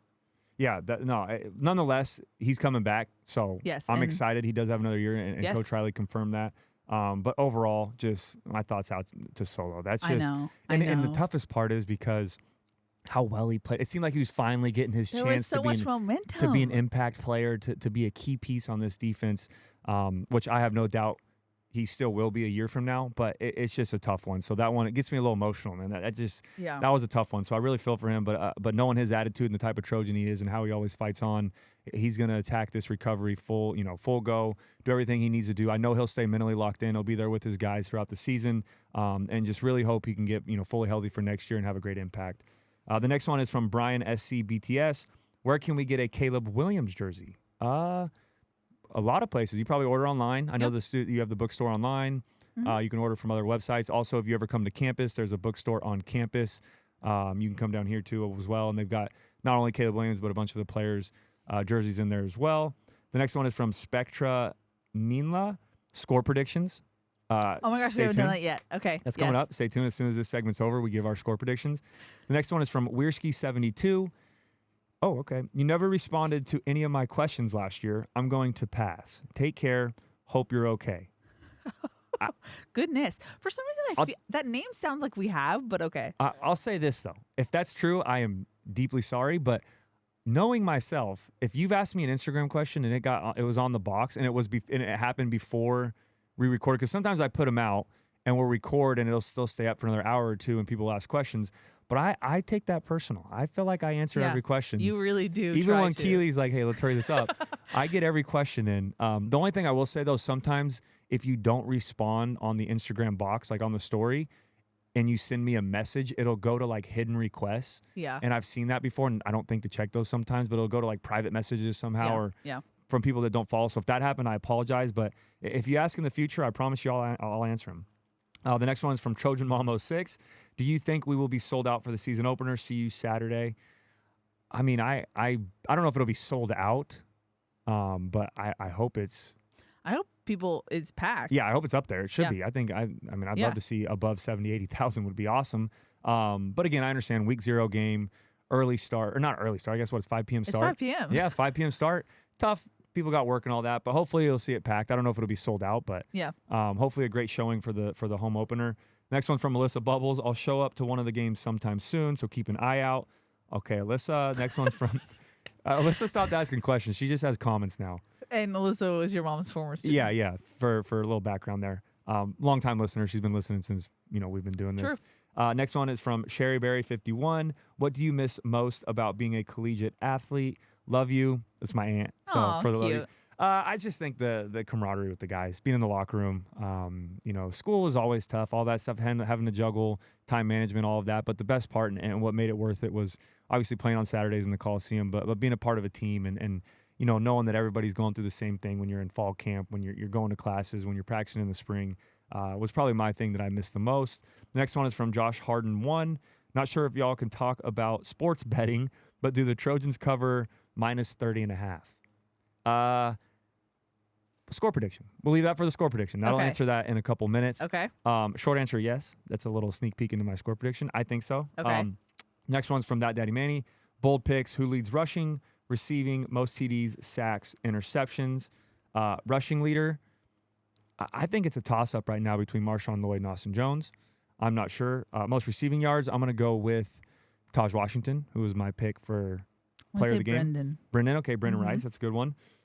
Most touchdowns, I'm going to go Caleb Williams because we can add passing and rushing. I think he'll have a couple through the air. Okay. And maybe a couple on the ground. Sacks, who leads in sacks? I'm going to go with Anthony Lucas. someone that I've been very high on all offseason. I'm going to go Anthony Lucas with most sacks. And then most interceptions, I'm going to go with the All-American Kalen Bullock for that one. Okay. If you don't remember last year, opening game, he had a pick six, 94-yard return touchdown on a pick six, so that was awesome. Okay, next one is from No Cheese. What impact do you see with losing Solo for the season? You think we're okay depth-wise? Again, yeah, that's just a terrible loss. That one hurts really bad. Depth-wise, though, I think is the positive out of that is we have – I know guys have been injured a little bit on the defense. Little things here and there throughout fall camp, which is expected, but I think depth-wise for USC is the best it's been in a while. Yeah, and Lincoln Riley said so on Tuesday. And that's just when you have a player go down in a position group, it really is next man up, right? Next guy's got to step up, and we've got a lot of great linebackers, a lot of great guys on that front seven that can make an impact. So I think that's the only positive out of this is the depth that USC has where they can fill in where we're going to miss Solo. The next one is from SG Carlos 21. Who will lead the team out of the tunnel? I know this, so I cannot answer. Yeah, I know. I think I know this too. They told us it's supposed to be a surprise. Yeah, they did tell us in the meeting. The tunnel captain, right? Is yes. what they call it? Okay. Yes. So, Carlos, I apologize. It's not that we don't want to answer it. We just can't ruin the surprise before the game Saturday.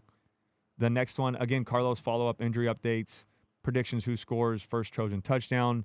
Injury updates, Keely, look out for quick hits with Keely. We'll be more updated on also, that throughout the week. Also, pregame show, I will have a sideline segment to full give sideline. Updates. And then the other question was, who scores first Trojan touchdown?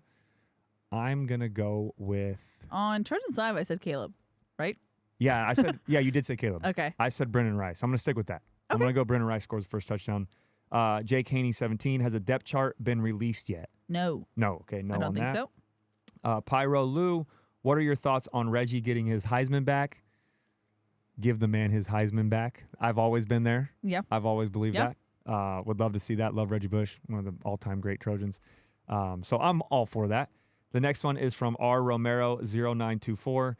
Cool to see you still involved with USC. I played basketball against you while you were at Norris. That's awesome. Shout out Romero. Shout out to basketball Cody. Norris was my middle school that I went to back in Bakersfield. Oh my gosh, that's amazing. That was my middle school. Next one is from Wired Doug. When will you commit to releasing your podcast on the same day each week? That's a great question. Now we can. Yes. Now it's season, so we absolutely will. I'm going to take that as that was a love question. Sure. Yeah, I don't know if that was, but we apologize again for missing some things happen. And I got Keely's back on this one. She was very sick last week. So, I was super sick. And we were getting back in a roll. So, yeah. But now we will have one every week. We plan to record on Wednesdays. Hopefully it's out on Thursdays and Fridays. You will have 2 episodes a week, people. Yeah, Dion as well. Yes. The next one is from Ave Bro. You taking the over or under on 61,500 in attendance? Huh. I'm going over. I'm going to go over. Okay. I'd love to see it. Year 2, Lincoln Riley era. Everyone's excited. Preseason top 10. Yeah. Favored to win the Pac-12. Everything you want from a USC football team is there. A lot of returning Heisman Trophy winner, 5-star recruits coming in, a strong offense, a defense that's been rebuilt, if you will. I think there should be, would love to see over 61,000. The thing I always go back to is like the last several years with the last regime were so painful for everyone involved. And all USC fans wanted was a well-established head coach and success that they're used to as a Trojan fan. Check and check. Check and check. Yeah. Heisman winner. Yeah. Et cetera, et cetera. Come show your appreciation, your support by showing up, because I know you can attest to this, Cody. It is so much different when it's a packed house. Yeah. It's just, it feels like college football, and the players feel the difference. It feels like how the Coliseum should feel. Yeah. Right? And that's that. And I always go back to the Stanford game. Notre Dame games are always packed. There were big time games we had sold out crowds when I was there, but you can absolutely feel a difference as a player. When it's sold out, it's loud, it's tough for the other defense, and we said that a year from now as well. When we play some of these Big Ten opponents that do a great job, the Penn States, the Ohio States, the Michigans, of selling out their home games and make it difficult for opposing teams to come in there and play, we need to have that same energy when they come play us at the Coliseum. Of course. The next one, follow-up from A-Bro. When do you think number 5 gets his Heisman back? A lot of Reggie questions. I know. Hopefully soon. TBD. Hopefully very soon. The next one is from Baltazar1234. Who's the backup quarterback? Obviously no depth chart release, but I would assume Miller Moss. Miller Moss. And Miller has been a lot of praise from Lincoln in the scrimmages and throughout fall camp. Great number 2 quarterback to have. Obviously, Malachi is still learning and growing as well. Yeah. So overall, whoever the backup is, great quarterback room. The next one is from Watt661 Athletes. Do the players believe they're one of the best teams in the nation? I would I would say so. That's what you hope so. Yeah, you want to flirt with that line between confident and cocky, and I would say this team, you have to, right? Beginning of the year, you want to believe we're better than everyone else we play. You respect them. You understand there's a level of respect. You don't overlook any opponents, but you have to have that belief and mindset that we're the team to beat, right? We're the number one team to play. The next one is from Samuel Peters, 20. It seems like there's a lot of uncertainty at the offensive line position. How do you expect them to do? Great question. Obviously a topic that's been covered a lot throughout camp. My biggest thing, and I said this on Trojans Live the other day, most comfortable feeling for Lincoln Riley is Justin Dedich being your center, having a guy that's a captain. Now Jonah Monheim, a captain as well. To have two, and I didn't say this earlier, but we talked about it briefly, but to have two captains on the offensive line for an offensive line that's got new faces and multiple position battles is an awesome sign.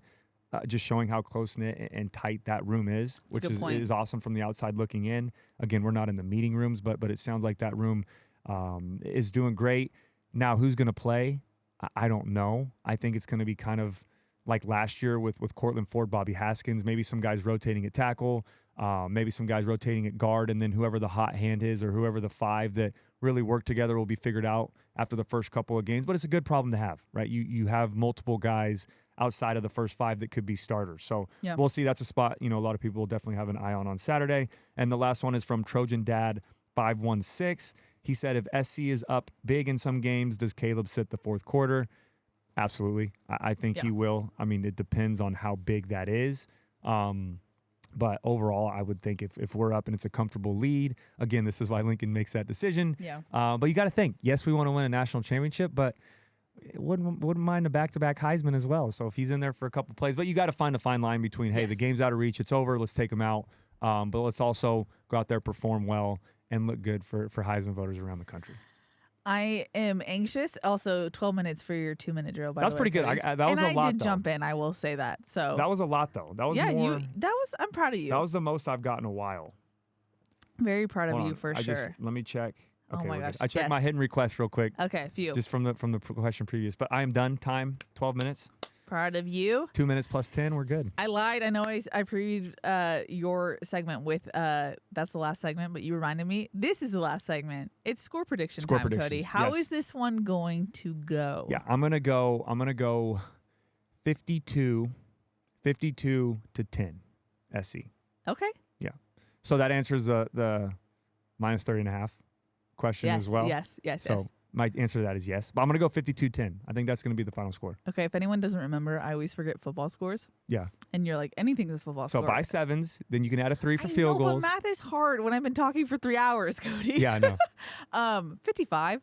How common is that? Yeah. Is it common? That's 8 touchdowns and a missed extra point. I'm rusty 7 touchdowns, 2 field goals. Look at that math, though. I'm hammering them. Well done. Yeah, 55 is a score. I'm going to go 55-9. Okay. Is that weird? I didn't want to 3 say field 10, goals. No, 3 field goals. 10. 3 field goals, yeah. Yeah. Look at you piggybacking off mine, though. It's going to be a tight. I think I'm going to win this one, though. I feel very confident this year. For some reason, I feel like you are, too. I'm going to start doing where we have to do our score predictions set in stone before you hear mine. Why? Oh, okay, that's fair. You did that last year, too. I think I did towards the end. That's no, fine. I don't mind. I'm just kidding. I still beat you last time, so it's fine. All I know is overall a lot to a little. That's what that's what we expect to see. A Trojan offense that picked up where they left off last year. A Trojan defense going into year 2 under Coach Grinch that's comfortable, that's playing faster, that now fully understands the scheme, that knows what to expect. Yes, some new faces, but I expect those older guys and the captains to bring those guys along right away. And I expect to see a defense that's flying around and give San Jose State a lot of trouble. Alrighty. That's going to wrap it up. Cody, our first game preview of the season. Yeah. So glad to be back into season mode. I can't wait. I'm not even playing, and I have the feeling that I'm playing on Saturday. That's how exciting it is. Oh my gosh. Again, check out Trojans Tailgate before the show. This is my outro. I always do an outro. Yes, you do. Well done.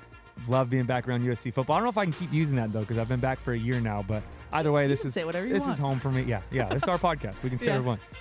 Again, for the sponsorship, thank you guys so much. Yes. For making that possibility, for making that happen. Again, huge shout out to Keely for starting this whole thing and having me and Dion be a part of it. It's been so much fun to be a part of.